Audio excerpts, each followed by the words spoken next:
तो देखिए तो देखिए इस वीडियो में हम लोग क्या करेंगे, मॉडर्न हिस्ट्री के क्वेश्चंस लेंगे, क्योंकि अब हम लोग धीरे धीरे मॉडर्न हिस्ट्री की तरफ बढ़ रहे हैं। तो इसमें हम लोग क्या करेंगे, आधुनिक भारत की सामाजिक और सांस्कृतिक अर्थव्यवस्था, आर्थिक व्यवस्था, इसके ऊपर चर्चा करेंगे। इसमें हमारे पास लगभग 12 क्वेश्चन है, ठीक है। 5-6 मिनट के अंदर इसको खत्म करते हैं, ठीक है। इसके बाद हम लोग 1857 की क्रांति अगले पार्ट में लेंगे। नमस्कार दोस्तों, हम एस ग्रुप क्लासेस, चलिए आज चलते हैं क्रांतिकारी कदम। तो देखिए क्वेश्चन आपके सामने क्या है कि वेबली आयोग, वेबली कमीशन के सदस्य के रूप में निम्नलिखित में से किसे इंग्लैंड, मतलब कौन इंग्लैंड गया था, ठीक, किसे भेजा गया था, कौन इंग्लैंड गया था। तो देखिए पहली बात, वेबली आयोग का गठन क्यों किया गया था, भारतीय सरकार ने अपने व्यय को मतलब मेंटेन करने के लिए, व्यय मतलब खर्च, ठीक है, इसलिए इसका वेबली कमीशन का, वेबली आयोग का गठन किया गया था। और इसके सदस्य यानी कि अध्यक्ष के रूप में किसे चुना गया, सदस्य के रूप में जो इंग्लैंड जाएगा उसके लिए किसको चुना गया था, तो जी के गोखले को चुना गया था। आपको पता होगा, आंसर ए बिल्कुल सही है। चलिए अब अगला सवाल ले लेते हैं हम लोग।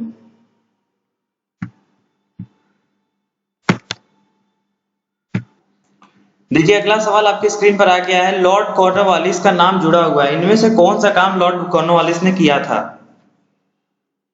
तो आपको पता है इसका आंसर, मैं बताता हूं। देखिए भारत में क्या हुआ था, 1793 ईसा तक भारत में स्थायी बंदोबस्त लॉर्ड कॉर्नवालिस ने ही शुरू किया था। इसका आंसर डी हो जाता है। देखिए स्थायी बंदोबस्त में क्या होता है कि जमींदारों को मेन माना गया है, भूमि का यही लोग मालिक हैं, ठीक। और इसमें क्या होता था कि 9 भाग होता था, 9 भाग में 8 भाग आपको ईस्ट इंडिया कंपनी को देना है और बचा हुआ 1 भाग आपको खुद अपने लिए रखना है, ठीक। ये कहाँ कहाँ लागू हुआ था, तो बंगाल, बिहार, उड़ीसा, उत्तर प्रदेश के बनारस खंड, उत्तरी कर्नाटक, ऐसे जगहों पर इसने इसको लागू करवाया था। तो लॉर्ड कॉर्नवालिस किसका शुरुआत करने वाला था, मतलब स्थायी बंदोबस्त का शुरुआत इसी ने किया था। चलिए अब अगला सवाल देखिए, क्वेश्चन आपके सामने है दोस्तों कि धन निष्कासन का विरोध किसने किया था, ठीक। तो देखिए आरसी दत्ता एक राइटर थे, उन्होंने भारत की आर्थिक इतिहास को लिखते समय इस बात की तरफ इशारा किया था, धन निष्कासन के सिद्धांत की तरफ। उस पे सबसे पहले दादा भाई नौरोजी ने टिप्पणी किया था और टिप्पणी करते हुए कहा था कि ब्रिटेन भारत का खून चूस रहा है, ठीक। तो सबसे पहला जो विरोध करने वाला व्यक्ति था धन निष्कासन का, वो कौन था, दादा भाई नौरोजी थे, ठीक। तो इस हिसाब से आपका देखिए आंसर इसमें से डी है, इनमें से कोई नहीं, क्योंकि इसमें कुछ है ही नहीं।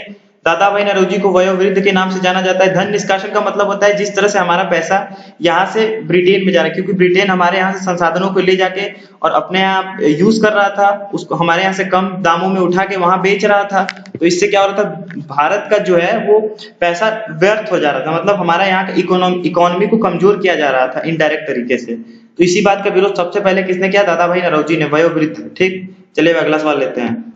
देखिए अगला सवाल आपके स्क्रीन पर, ब्रिटिश साम्राज्यवाद के दौरान भारत का आर्थिक अपवाह का सिद्धांत किसने प्रस्तुत किया था, क्वेश्चन है आपके सामने।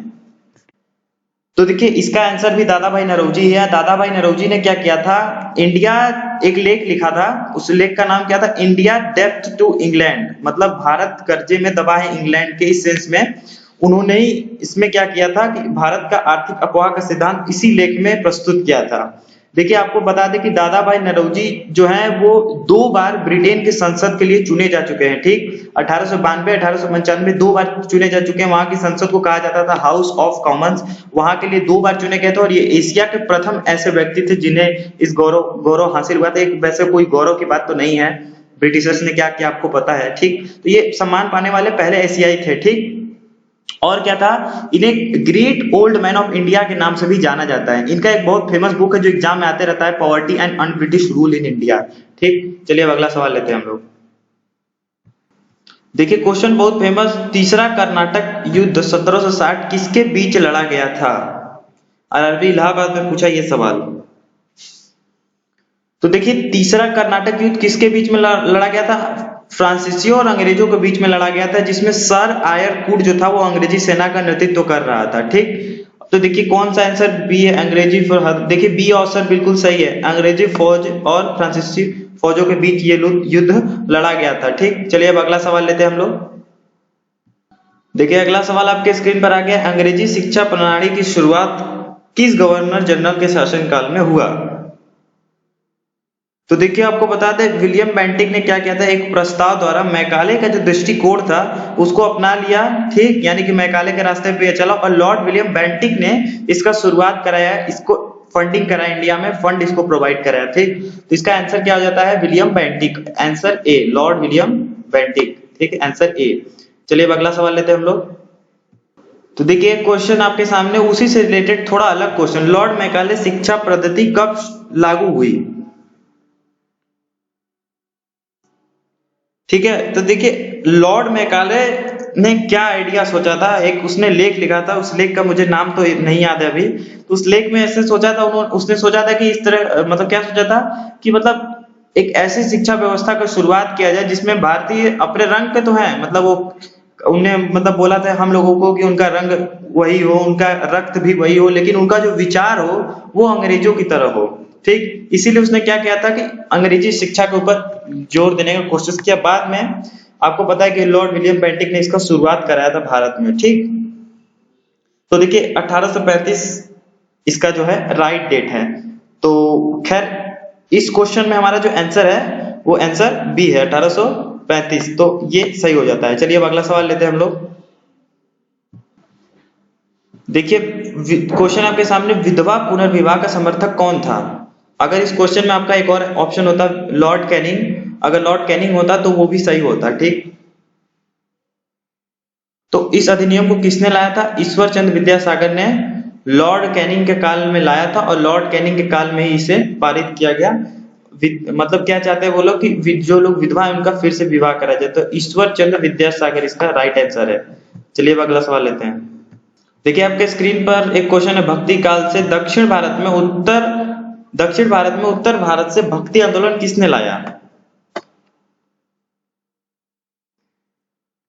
तो देखिए इसका आंसर क्या है, आंसर के बारे में पहले जानिए कि पहली बात इसका आंसर क्या है। तो इसका आंसर क्या है, रामानंद भगवान, ठीक, पूरा नाम इनका है रामानंद भगवान, आंसर यहाँ पे ये है रामानंद। तो रामानंद भगवान क्या थे, राम जी के उपासक थे, ठीक। इनका जन्म हुआ तो था इलाहाबाद, जिसे आज हम लोग प्रयागराज के नाम से जानते हैं, लेकिन ये रहते थे बनारस में। तो प्रयागराज में इनका जन्म हुआ था, रहते थे बनारस में। इनके संबंध में एक बात बहुत ज्यादा प्रचलित है, क्या प्रचलित है कि पहले द्रविड़ देश में भक्ति उदित हुई जिसे रामानंद उत्तर भारत में ले आए, ठीक। मतलब पहले द्रविड़ में थी और अब इसे उत्तर भारत में लाने का श्रेय किसे है, तो रामानंद जी को, ये रामानंद भगवान को है। चलिए अब अगला सवाल हम लोग लेते हैं। देखिए मैचिंग द कॉलम का जो क्वेश्चन होता है उसमें मैं ज्यादा बोलता नहीं, तो इसका आंसर बता दीजिए आप, ठीक। तो आप पढ़े होंगे तो सबसे ज्यादा सटीक ए आंसर है, ठीक।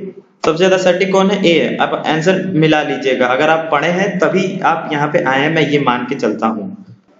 देखिए आपके सामने क्वेश्चन आ गया, इंपॉर्टेंट क्वेश्चन कह सकते हैं आप। 1854 में सर चार्ल्स वुड का डिस्पैच सहवांत करता था, ठीक।